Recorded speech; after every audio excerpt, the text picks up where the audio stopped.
오늘은 우리 개신교회가 탄생한 날입니다. 507년 전에 루터가 그 독일의 비텐베르그 성당에 95개의 단막물을 써 붙인 것이 종교개혁의 시발점이 되었습니다. 당시 그 로마 가톨릭 교회는 성당을 짓고 포교 활동을 하기 위해서 돈이 필요했어요. 그러니 이 돈을 마련하기 위해서 이상한 교리를 하나 만들었습니다. 그게 이제 면죄부입니다. 면죄부. 이 면죄부라는 게 성경에 없는데 그걸 만들어가지고 왜? 절대적인 권력을 갖고 있으니까 자기들이 말하는 대로 모든 일이 다 될 수가 있었습니다. 제가 95개의 그 조항 가운데에 첫 번째 거하고 23번째 거를 말씀 한번 드려보겠습니다. 이렇습니다. 우리 주 예수 그리스도께서 하신 말씀을 회개하라고 하셨을 때 이게 무슨 뜻이냐? 이거는 신자의 전생애가 회개가 되어야 함을 말한다. 이렇게 말합니다. 회개로부터 모든 일이 시작된다. 어찌 보면은 종교개혁은 회개에서 시작된다는 거예요. 자, 23번째 거는 이렇습니다. 모든 교회는 복음의 진리에 기반해 있다. 복음에 서 있다 이거죠. 그 복음이 뭔가? 그게 어찌 보면 성경이에요. 말씀 위에 서 있다 이거죠. 그래서 종교개혁이 가능하게 된 것은 한 사람이 무슨 힘이 있어 그런 것도 아니고 루터가 아주 대단히 무슨 높은 자리에 있어 그런 거 아닙니다. 어찌 보면 이제 성경이 자국어 독일어로 번역되었다라는 거 이것이 중요한 겁니다. 물론 루터만 그런 게 아니라 그 당시에 에라스무스 같이 그때의 어떤 르네상스라는 인문 부흥이죠. 이런 쪽으로 이미 어느 정도 공부를 한 그러한 사람이 신학자가 성경을 자국어 그냥 그 당시에는 주로 이제 신부 요즘 말하는 목사들이죠. 목사들 라틴도 잘 알지도 못하고 무슨 말하는지도 모르면서 막 설교를 하고 막 그랬단 말이에요. 그때 이제 이 성경을 독일어로 프랑스어로 영어로 번역하는 거 보니까 이제 신부들이 목사들이 제대로 설교하는지 이걸 알게 되었더라 이거죠. 이것이 사실은 종교개혁의 가장 중요한 요인입니다. 달리 보게 되면 말씀이다 말씀. 말씀을 자기가 직접 읽지 않았다면 종교개혁은 없습니다. 자, 성경을 통하여서 우리가 그동안 하나님을 경외한다고 말하면서 하나님을 경외하지 않았어요. 하나님 말씀을 순종한다고 말하면서 불순종했습니다. 그랬던 것을 이 5가지 중요한 테마를 가지고서 종교개혁을 해낸 겁니다. 첫 번째가 오직 성경, 두 번째가 오직 믿음, 오직 은혜, 오직 예수 그리스도. 그 다음에 모든 일의 결과는 오직 하나님께 영광이다 라는 겁니다. 이게 웨스트민스터 신앙고백의 첫 번째입니다. 내가 한 것이야 나나 알아줘 이게 아니고 내가 하나님의 일에 참여할 수 있도록 하나님 나를 가르쳐 주시고 나한테 힘을 주시고 그런 기회를 주셔서 감사합니다. 이렇게 마치는 거죠. 이게 개혁교회의 본질이에요. 이거를 잃어버리면은 하나님을 경외한다고 말하지만 하나님을 경외하지 않아요. 그리고 하나님의 말씀에 순종하지 아니하고 하나님과 전혀 관계없는 삶을 산다는 겁니다. 그래서 종교개혁의 핵심적인 가치는 뭐냐 하면은 하나님을 경외하는 겁니다. 두 번째가 하나님 말씀에 순종하는 것입니다. 저는 어떤 삶을 살든지 이 2가지만 제대로 되어진다면은 좋은 신자라고 생각되어집니다. 새롭게 되기를 바라지만은 새롭게 되는 것은 참 힘듭니다. 그래서 대부분은 오랫동안 길들여진 습관에 따라서 되풀이하고 새롭게 되는 것에 대해서 저항을 합니다. 나이가 많이 먹어가면 먹어갈수록 새롭게 되는 것을 싫어하고 저항하고요. 또한 교회도 오래 다니면 오래 다닐수록 또 보면은 조금 기득권 힘이 있는 사람들은 새롭게 되는 것을 싫어합니다. 그래요. 입으로는 새롭게 되자, 새롭게 되자. 해 아래에 새 것이 없다. 예수 그리스도 안에서 새로운 피조물이 되어야 된다라고 말을 하지만 막상 새롭게 되기가 쉽지 않습니다. 그런데 말입니다. 새롭게 되는 종교개혁이 없었다면 지금의 가톨릭도 존재할까? 제가 봤을 때는 거의 시체가 되어서 저기 공동묘지 묻혀 있을 거고 그리고 현재 우리 개혁교회는 태어나지 못했을 것입니다. 그러면 우리 교회는 도대체 무엇을 개혁했단 말인가? 개혁이라는 게 이게 다시 하는 개자고요. 혁자는 이 가죽 혁자입니다. 가죽을 가지고서 다시 한다. 저는 이 말씀을 가만히 해보니까 우리 허리에다가 하나님께서 우리의 그 띠를 묶어가지고 끌고 갈 때 나도 따라가는 거, 그게 기억하는 거구나 하는 생각을 해봤어요.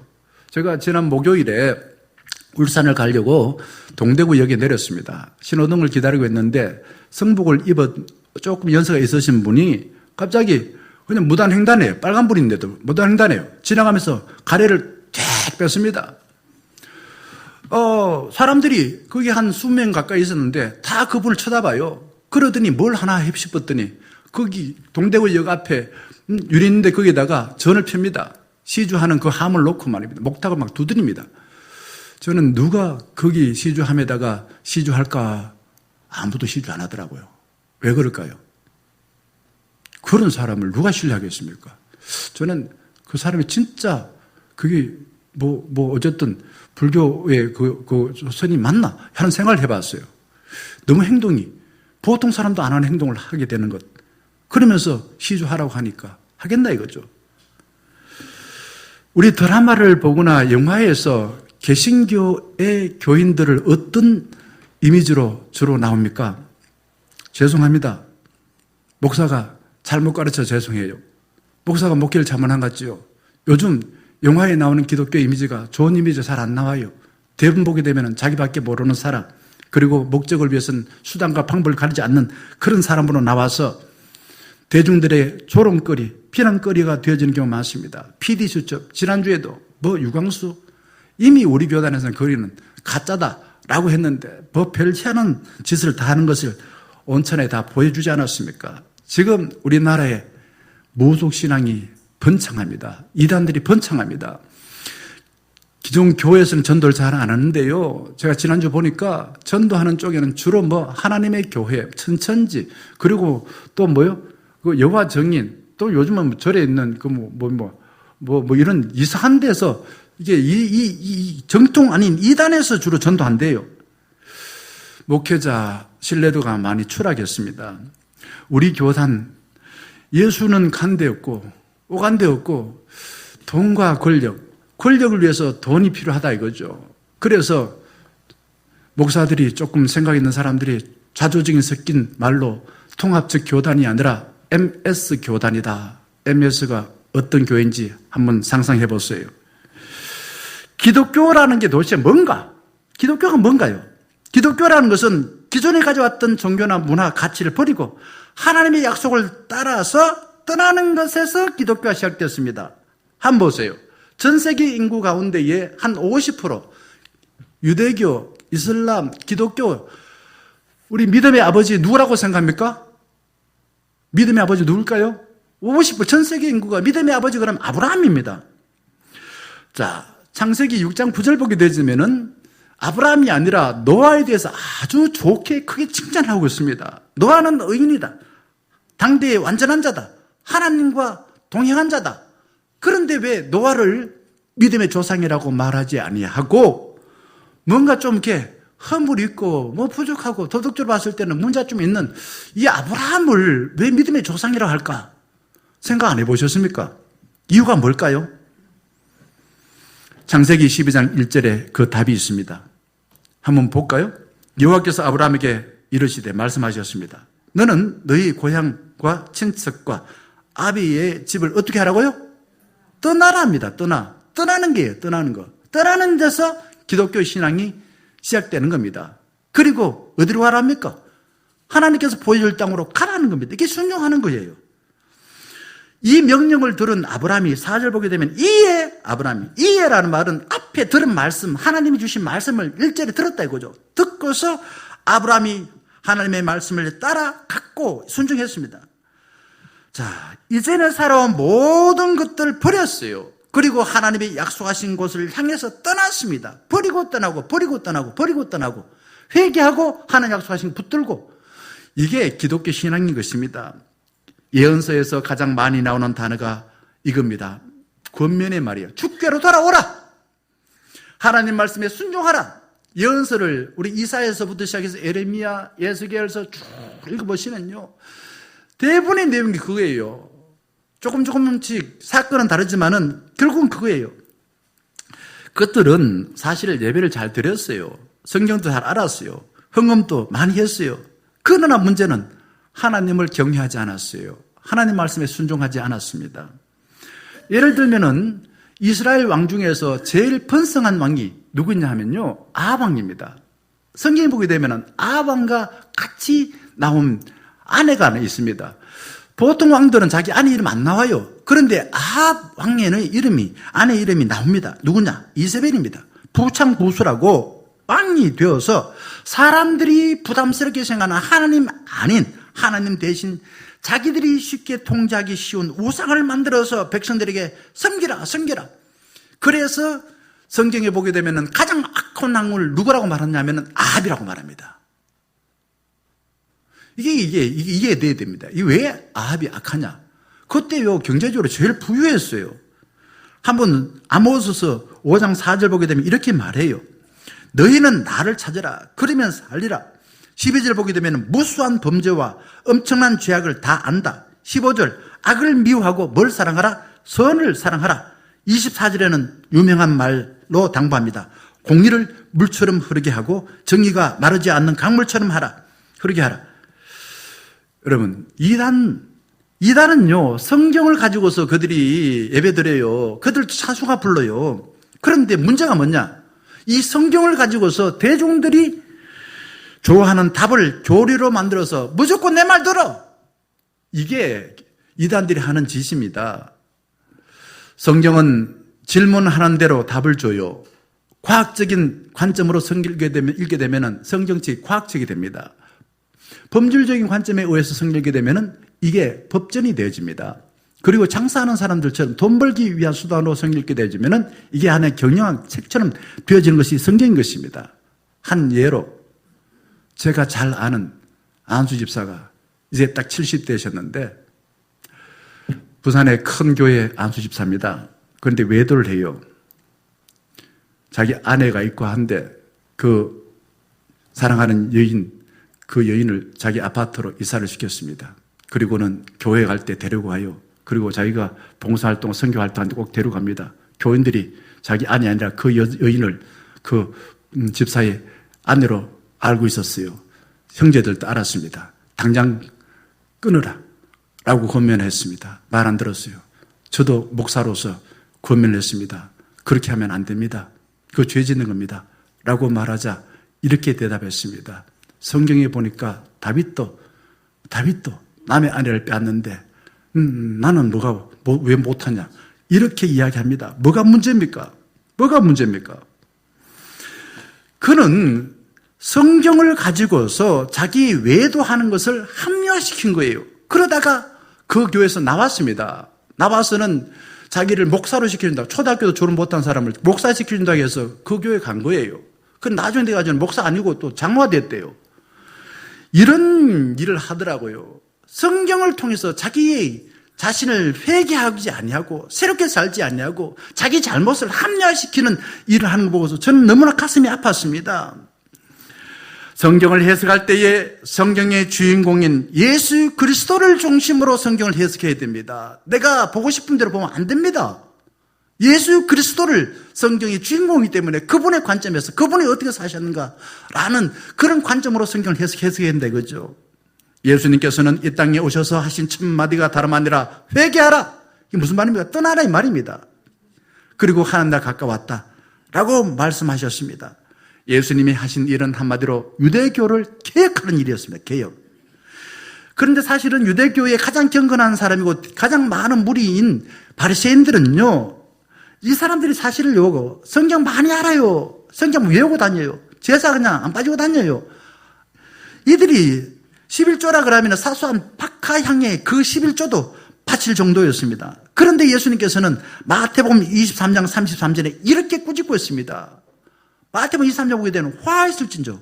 무슨 말입니까? 저는 이렇게 신앙생활 하면은 참 예쁘다. 야, 니 진짜 예쁘다. 진짜 어떻게 내 마음을 그렇게 알고 신앙생활 잘하나. 이렇게 말할 텐데 예수님은 그 바리새인 향해서 화했을진저 말합니다. 그 다음에 보세요. 외식한대요. 외식이 뭡니까? 바깥에 밥 먹는 게 아니고 외식이라는 것은 위선적이란 말입니다. 속과 끝이 다르다는 겁니다. 그들 중에 서기관들과 바리새인들이다 이거죠. 이게 뭐 이럽니다. 그러면서 이렇게 말하죠. 마지막 보게 되면 이렇게 말해요. 율법에 더 중한 바 정의와 긍휼과 믿음은 버렸도다. 이런 형식적인 예식은 잘하는데 경건한 것 같은데 진짜 네가 그 예식을 통해서 그 예배를 통해서 그 헌금함으로 통해서 기도함을 통해서 지켜야 될 것은 정의와 긍휼과 믿음이다. 이걸 버렸다 이거죠. 그러니까 예수님은 이것도 행하고 저것도 버리지 말라라고 말씀을 하신 것이에요. 예수님은 바리새인들에게 성경을 이용하여서 너 자신을 합리화시키고 남을 비난하는 짓을 하지 말라고 말하였습니다.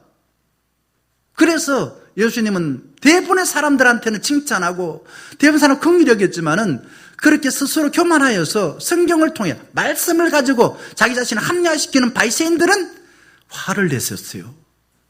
이게 우리가 말씀을 읽으면서 뭔가 큰 울림이 있어야 됩니다. 결국은 예수님이 이렇게 화를 내시고 한 이유는 너희들이 성경을 잘못 이용한다 이거죠. 잘못 이용한다. 산상설교회를 보게 되면요, 마태복음 5장, 6장, 7장을 한번 읽어보세요. 거기 보게 되면 이렇게 말합니다. 너희들은 저렇게 알고 살았으나, 너희들은 기도할 때 이렇게 했으나, 너희들은 금식할 때 이렇게 했으나, 나는 너희들한테 말한다. 이렇게 기도하라, 이렇게 금식하라, 이렇게 봉사하라. 예수님은 당시 신앙생활했던 사람들의 그 행동의 모습을 바꾸라 이거죠. 그렇게 하지 말고 이렇게 하라, 이렇게 하라. 그래서 심지어는 기도를 할 때도 주기도문처럼 하늘에 계신 우리 아버지, 제자들에게 기도를 이렇게 하라고 가르쳐 주었습니다. 그리고는 요한복음 13장 34절과 35절에 말씀하십니다. 새 계명을 너희 준다. 새 계명. 새 계명이 뭡니까? 옛 계명은 유대인들이 다 알고 있어요. 하나님이신 그 모세 오경과 그리고 예언서와 지혜서를 알고 있어요. 그런데 그거 가지고서 잘못 해석을 하고 있는데, 해석을 하자면 이거다 이거죠. 성경을 한마디로 말하면은 하나님께서 우리에게 성경 주신 목적은 이거다. 너희에게 준다. 뭘요? 새 계명 주는 거예요. 서로 사랑하라. 내가 너를 사랑한 것 같이 너희도 서로 사랑하라. 그래야만이 네가 나를 믿는 나의 제자인 줄 안다 라고 말하고 있습니다. 여러분, 여기에서 사랑하래요. 사랑하래요. 서로 사랑하래요. 반복하잖아요. 얼마나 강조하고 있습니까? 결국 성경에서 말하고 있는 것은 성경이 말하는 율법과 지식을 가지고 남을 판단하고 남을 정죄하는 일을 하지 말고 다른 사람을 긍휼히 여기고 불쌍히 여기고 그들을 사랑하는 사람이 되시오 라고 말하고 있다는 겁니다. 예수님께서는 마가복음 10장 45절에 내가 너희를 사랑하고 또한 너희를 섬기는 것처럼 나는 섬김 받으러 온 것이 아니라 섬기러 왔다고 말씀하셨습니다. 성경에서 예수님께서 가장 중요하게 있는 것은 사랑과 섬김입니다. 사랑과 섬김. 결국 예수 믿으면 사랑하고 섬겨야 돼요. 인종차별이 심했던 남아프리카 공화국의 투투 조교가 인종차별 폐지를 외치며 이렇게 말했습니다. 독재자의 가장 큰 실수는 뭐냐? 바로 이 성경책을 금소로 만들지 않는 것이 가장 큰 실수였다라고 말했습니다. 오늘 봉독한 말씀 보게 되자면은 어느 왕 때에 이 율법책을 찾게 되었습니까? 요시야 왕입니다. 요시야 왕. 앞에 22절과 23절 말씀 보게 되자면 요시야 왕이 성전을 말입니다. 정화하는 거예요. 성전을 새롭게 리모델링, 우리 교회처럼 리모델링 했습니다. 리모델링 하다 보니까 거기에서 뭐가 있었다고요? 율법책, 성경이 나온 거예요. 이게 좀 희한한 거 아닙니까? 성전에 성경을 알겠다 이 말입니다. 몇 년 동안 읽었나? 그게 이제 우리가 므낫세 왕이 55년 통치했고 그 다음에 그 아몬 왕이 2년 통치했습니다. 그리고 요시야 왕이 8살에 왕이 되었는데 16년 동안에는 어떤 특별한 일을 하지 않았어요. 그래서 18년 지나고 난 뒤에 26살에 이제 성전 개혁을 한 겁니다. 그러니까 몇 년 동안 한 5년 동안에 이 율법책이 성전 저 밑에서 잠자고 있었어요. 먼지만 푹 나고 말입니다. 이런 상황이 있었다. 그때 당시의 신앙의 상태가 그렇다라는 겁니다. 그런데 우리가 열왕기하 22장 2절 보게 되면 하나님께서 요시야를 보고서 이렇게 평가를 해요. 세 가지입니다. 여호와 하나님께서 보시기에 어떻다고요? 정직히 행하고 정직했대요. 그 다음 두 번째, 그의 조상 다윗의 모든 길로 행하고, 세 번째, 좌로나 우로나 치우치 않았다. 이겁니다. 이 세 가지가 이만큼 칭찬 들은 왕이 없어요. 요시야 왕이 율법책을 가졌다라는 것은 이 대단히 중요한 이야기입니다. 그래서 자기가 가지고 있었던 하나님을 평가받아 정직히 행하고, 그 다음에 조상 다윗의 모든 길로 행하고, 좌로나 우노나 치우치지 않고, 그냥 하나님의 말씀에 따라 나가는 거예요. 좌고 우면하지 않아요. 이게 얘가 좌익이다, 우익이다, 이런 이야기 하지 않아요.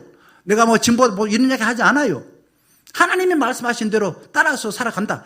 그게 요시야 왕이었다라는 것입니다. 이런 평가는 유다 왕들 중에서 두 사람, 바로 히스기야와 요시야 밖에 없었습니다. 그 이전의 왕들은 너무나 막혀요. 특히 므낫세는 할아버지인데요. 55년 동안 왕, 얼마나 오래 했습니까?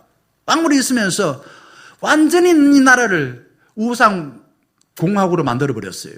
아몬도 역시 그렇습니다. 그러다가 정적한테, 아버지가 아몬인데요. 정적한테 그냥 쿠데타 일어나가지고 제거당했습니다. 그리고 난 뒤 8살에 갑작스럽게 이렇게 요시야가 왕이 된 것입니다. 그러면서 저는 이 요시야가 성전을 그렇게 중건, 재건하는 일을 했다라고 하는데, 우리는 이 고린도전서를 보게 되면 성전이 도대체 뭘까? 건물이 성전이 아니라 누가 성전이라고 말합니까? 우리가 성전이에요. 우리가 예수 그리스도를 믿는 우리가 성전이다. 우리가 교회다. 이렇게 말하고 있습니다. 그럼 우리 몸은 어떤가? 우리 몸은 이미 세상에 살다 보니까 물들었다 이거죠. 물들어서 예수 그리스도를 인하여서 우리가 새롭게 되기 위해서는 성령의 불로 태워라 이거죠. 태워라. 그래야만이 우리 몸과 마음이 새롭게 되고 깨끗해진다라는 겁니다. 요시야가 이 율법책을 찾고 난 뒤에 23장 2절 보게 되면 이렇게 명령하고 있어요. 23장 2절에 이렇게 말합니다. 그냥 교회 중직자 오세요 이렇게 말하지 않아요. 여기 보게 되는 남녀노소 지위 고하를 막론하고 다 오세요. 다 오라 이거죠. 와서는 뭘 읽혀줍니까? 율법책, 성경을 읽혀줍니다. 성경 읽어줘요. 성경 읽기 전에 아마 요시야는 이렇게 기도했을 것입니다. 성령 하나님, 우리 마음에 하나님 마음을 깨달아 알고 말씀이 우리 마음에 감동감화되어 그 말씀에 따라 살 수 있는 부드러운 마음을 허락해 주시옵소서. 그렇게 기도하지 않았을까 하는 생각입니다. 그래서 3절 말씀 보게 되면 놀라운 일이 벌어졌어요. 어떤 일이요? 언약을 다시 맺습니다. 우리는 하나님의 백성이고 하나님은 우리의 주님이다. 이게 언약입니다. 이 언약 관계를 다시 회복하는 것입니다. 그리고 또 어떻게 할까요? 그리고 그 다음 보게 되면 내가 주님 말씀을 마음을 다하고 뜻을 다하고 힘을 다하여 섬기겠습니다. 말씀을 지키겠다고 다짐합니다. 그리고는 22장 11절 보게 되면 이렇게 말해요. 요시야 왕이요, 그 율법책이 낭독되어질 때에 자기 옷을 찢습니다. 왕이 이 옷을 찢는다 말은 정말 이거는 보통 일이 아닙니다. 왕은 보통 사람하고 똑같지만 왕이 입어야 될 옷이 있어요. 이 옷을 찢는다는 것은 왕의 신분을 내려놓고 나는 하나님 앞에 정말 죄인으로서 나는 고백합니다. 옷을 찢는 통해서 회개를 합니다. 말씀이 예수님을 중심으로 해석하여 선포할 때 요시야가 마음을 찢고 갈아엎어서 이제 개혁을 자기로부터 시작해서 온 나라에 시작을 했다라는 겁니다. 여러분, 개혁은 어디서부터 시작될까요?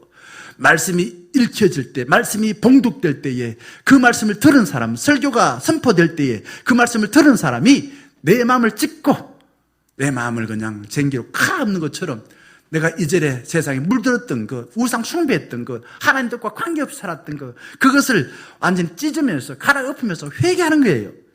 그리고 그 회개를 누가 먼저 했습니까? 1907년 평양 대부흥 운동이 누구로부터 시작됐을까요? 평신도가 아니라 목사, 장로로부터 시작됐습니다. 오늘도 그래요. 지도자부터 회개하니까 공동체, 이스라엘 백성 전체가 회개하고 새롭게 됩니다. 요시야 왕은 아주 위험한 행동을 합니다. 오늘 봉독한 23장 그 다음 4절부터 20절까지 내용이 뭡니까 이게? 여기요. 우상은 웬 우상이 이렇게 많습니까?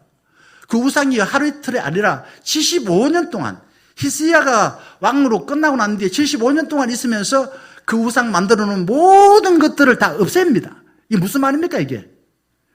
그동안 익숙하게 살아왔던 삶의 패턴들을 완전히 바꾸는 거예요. 쉬울까요? 어려울까요? 어려워요. 그게 익숙하게 길들여진 사람들은 쉽게 하나님을 믿고 그것이 나쁜 줄 알면도 불구하고 그거 그냥 믿으면 됐지. 뭐, 그때도 하나님 믿으라고, 그냥 시키면 시킨 대로 하면 됐지. 말씀을 믿으라고. 그렇게 생각을 하고 살아왔다 이거죠. 그런데 그 사람들이 싫어하는 일을 알면도 불구하고 우상을 헐어버립니다. 찢어버립니다. 깨트립니다. 불사릅니다. 가루를 만들어서 뿌립니다. 그러면서 16절 말씀 여호와의 말씀대로 되었다라고 말합니다. 요시야 왕이 개혁을 하기 전에 유대 나라는 한마디로 우상 백화점 공화국이었습니다. 전 세계 구경할 수 있는 모든 우상을 다 끌어모아 놨습니다. 거룩한 하나님보다도 쉽게 조종할 수 있는 우상을 없앴으니 그 당시에 사람들, 특히 기득권을 가진 사람들 얼마나 저항을 많이 했을까요? 정말 요시야 왕이 쉽지 않은 일을 했다는 것은 대단히 큰 용기라 생각합니다. 우리가 느헤미야서를 보게 되면요, 느헤미야 8장 1절부터 3절까지 예루살렘 성벽을 50일 만에 중건했어요. 그러고 난 뒤에 제일 먼저 한 게 뭘까요? 뭘 했을까요? 뭘 했냐면요, 에스라라는 학사를 불러와서 말씀을 읽고 그 말씀에 따라 해석을 하고 이렇게 기도하는 모습이 나옵니다. 그 느헤미야 8장 1절에 3절 보게 되면은 아침 새벽부터 하루에 6시간 동안에 3시간은 말씀을 읽고 3시간은 기도하는 그런 시간에 모든 백성들은 서서 말씀을 듣고 서서 기도했더라. 이렇게 나오겠습니다. 에스라가 말씀을 읽자 거기 있는 백성들이 어떻게 했을까요? 아멘 아멘 아멘 하면서요, 말씀대로 될지어다, 말씀대로 나에게 이루어지기를 원합니다, 아멘 하면서 모든 사람들이 몸을 굽혀 땅에 얼굴을 대고 하나님께 경배를 하였습니다. 왜 그랬을까요? 이미 그들은 바벨론 문화와 종교, 정치에 물들어 있어요. 그러니까 하나님이 백성으로서 새롭게 되기 위해서는 이렇게 고통스러운 회개를 하지 않으면, 계획을 하지 않으면 하나님이 약속하신 새 백성이 되지 않는 것입니다. 루트는요, 로마서 1장 17절, 이게 이제 말씀을 통해서 오직 믿음으로 우리 백성들을 의롭게 된다는 걸 알았습니다. 그래서 사실은 루트는 당시 그 경고하고 완전히 절대적인 권력 가진 그 로마 가톨릭 교회에 대항을 하여서 죽음을 무릅쓰고서 목숨을 내놓고 계획을 한 것입니다. 잘 생각하셔야 됩니다. 우리는 중세를 이야기할 때 세계사 배워서 아시겠습니다만은 좋은 이야기를 하잖아요. 다크 에이지입니다. 무슨 말입니까? 암흑기입니다. 암흑기. 그 암흑기에 누가 절대적인 권세를 행사했습니까? 로마 가톨릭이에요. 교황이 말입니다. 황제를 마음대로 그냥 주락펴락한 거예요. 대통령을 마음대로 세웠다, 들었다, 놨다 이렇게 합니다. 지금 우리나라에 그런 사람이 한 사람이 있는 것 같아요. 자기가 대통령을 세운다라고 이런 사람이 있어요. 그러면 안 돼요. 우리 백성들이 세우지 왜 자기가 세웁니까? 토마스 머튼이라는 분이 성서를 읽다라는 책에서 이렇게 말합니다. 성서는 우리에게 납득찬다. 납득찬다는 말이 무슨 말입니까? 되게 거북하다 이런 말입니다. 성경을 한번 봐라. 그 말 안의 메시지가 우리가 생각하는 말랑말랑한 게 아니다, 달콤한 게 아니다, 되게 거북하다 이런 이야기합니다. 보통 책은요, 읽으면 읽을수록 내가 지식이 되어지고 암기하면 공부도 성적이 올라가고 또한 세상에 나가서 살아가는데 도움이 많이 돼요. 그런데 성경은 달라요. 성경은 나에게 하나님께서 우리에게 말할 때마다 우리는 그 말씀을 듣고서 내가 이미 살아왔던 생각에 또 가치관을 버려야 돼요. 하나님이 우리를 향해서 연애 편지처럼 성경을 보내주었는데 이 연애 편지를 읽다 보면은 어들 울다가 막 그러지 않았나요? 옛날에 20대 연애할 때. 성경을 읽으면 그래 돼요. 읽으면 읽을수록 말씀이 나를 읽어요. 처음에는 내가 성경 읽지만은 나중에는 말씀이 나를 읽어버려요. 읽어서 내 마음에 있는 모든 불순물들을 다 없애버리는 것입니다. 하나님 말씀을 내 말 듣도록 조정하는 것이 아니라 내가 예수 그리스도를 중심으로 성경을 읽고 해석할 때 나도 예수님처럼 변하는, 개혁되는 역사가 일어납니다. 성경을 읽으면 어떤 좋은 일이 있을까요? 몇 가지 말씀드려볼게요. 덜 외롭습니다. 덜 화를 냅니다. 덜 약물 중독됩니다. 나쁜 것에 빠지지 않습니다. 사랑하는 사람이 되어집니다. 그리고 성령의 인도를 받아서 죄인임을 깨달아 회개하고 의롭게 살고 싶어집니다. 현실의 어려운 문제를 만났을 때에 그것을 담대하게 감당할 지혜와 용기를 갖습니다. 그리고 사랑하기 어려운 사람을 위해서 기도하고 용서하여 예수 그리스도를 닮는 사람이 되어집니다. 성령의 열매를 맺게 됩니다. 믿음이 충만해요. 다른 사람에게 신뢰받는 사람이 되어집니다. 성서에서 말하는 우리 하나님의 세계를 나도 살 수가 있습니다. 그리고 구역 모임에서 성경을 읽고서 정답을 말하지 마세요. 하나님은 나를 사랑하여 나한테 들려주신 말씀입니다. 그러면은 말씀 읽은 사람이 아하, 하나님 마음은 이런 거야. 하나님은 이렇게 말씀하셔서 이렇게 이야기하시면 돼요.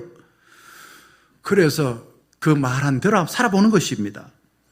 사랑하는 청년가족 여러분, 성경이 우리를 읽도록 해서 모든 불순물을 다 빼내시고 하나님 마음을 크게 풍성히 느끼시고 예수 그리스도를 닮아서 이 땅에 살아있는 동안에 다른 사람을 사랑하는 사람이 되길 바랍니다. 새 계명을 예수님께서 우리에게 주셨습니다. 내가 너희를 사랑하는 것처럼 서로 사랑하라.